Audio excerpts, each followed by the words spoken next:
आज आप अगर दुनिया के मैप को ध्यान से देखो तो एक पैटर्न पता चलता है। श्रीलंका में सिविल अनरेस्ट क्रिएट करके वहां की गवर्नमेंट गिरा दी। पाकिस्तान के प्राइम मिनिस्टर इमरान खान को जेल में ठूस दिया, नवाज शरीफ को उसी जगह बिठा दिया। बांग्लादेश में शेख हसीना को छोड़ के जाना पड़ा अपना देश, बच के इंडिया आना पड़ा, इतना सिविल अनरेस्ट वहां क्रिएट किया गया। नेपाल में सेम, यूथ सड़कों पे, पार्लियामेंट पे अटैक। म्यांमार में सेम, चारों तरफ इतनी अफरा तफरी।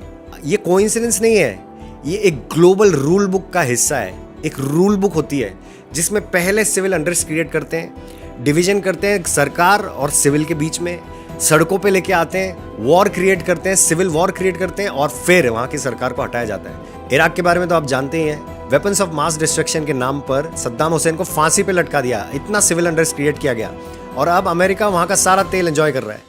Same is the case happening in Venezuela right now. Maduro और उसकी वाइफ को उनके कंट्री में से उठा लिया और इंटरिम प्रेसिडेंट बोल के किसी और को, जुआन को वहां पे बिठा दिया। वहां का ऑयल, वहां का गोल्ड, उस पर कब्जा करने का उसका टैक्टिक है ये।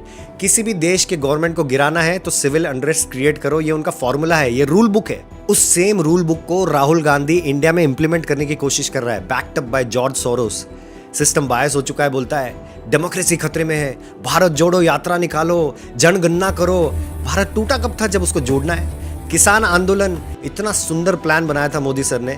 किसान डायरेक्टली अपना फसल इंडिया के किसी भी स्टेट में बेच सकता था और किसी भी ट्रेडर्स को कोई खतरा नहीं था। लेकिन मैनिपुलेट कैसे किया ट्रेडर्स को और किसानों को खुद रोड पे ले आए। आप सोचो फिर भी भारत अपने कदमों पे कैसे खड़ा है। खड़ा ही नहीं, ग्रो कर रहा है। 7.8 GDP, 4th largest economy in the world. 200 साल की गुलामी के बावजूद, 70 साल का ब्रेन वॉश्ड एजुकेशन सिस्टम हमने लिया है, उसके बावजूद कैसे हम खड़े हैं?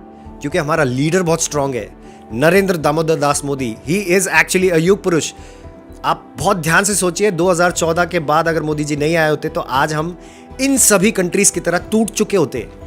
और सेकंड फैक्टर है, हमारे खून में बसा हुआ भगवत गीता और महाभारत। हमको सही और गलत का ज्ञान है। हमको पता है कि बचपन से तो सुना ही है कि बाहर विदेशों में दिमाग नहीं होता, भारतीयों में बहुत दिमाग होता है। आज ये प्रूव हो रहा है कि भारतीयों में दिमाग क्यों है, क्योंकि इनके बहकावे में, इनके नैरेटिव्स में, उन रूल बुक के हिसाब से जो भी राहुल गांधी करने की कोशिश कर रहा है, हम उसके बहकावे में आ ही नहीं रहे। जितना भी प्रेशर हो, फॉरेन एनजीओज का, ग्लोबल लॉबीज का, मीडिया नैरेटिव्स का, अमेरिका ने ढेरों सैंक्शंस लगाने की कोशिश की, लेकिन हमको ऑयल लेना है, मतलब लेना है, हमारा फायदा हम देखेंगे। मोदी जी झुकने वाले हैं नहीं, इसीलिए इंडिया आज अपने कदमों पे खड़ा है और उन्होंने हम सब के मन में एक यूनिटी जागृत की है। इस यूनिटी को वैल्यू करना, आप सब लोग इस यूनिटी को वैल्यू करेंगे, इंडिया जिंदा रहेगा, वरना बाकी देशों की तरफ बिखर जाएगा। Thank you so much for watching this video again. I'll be back with such other information next time. Stay fit, stay healthy. जय हिंद, जय भारत।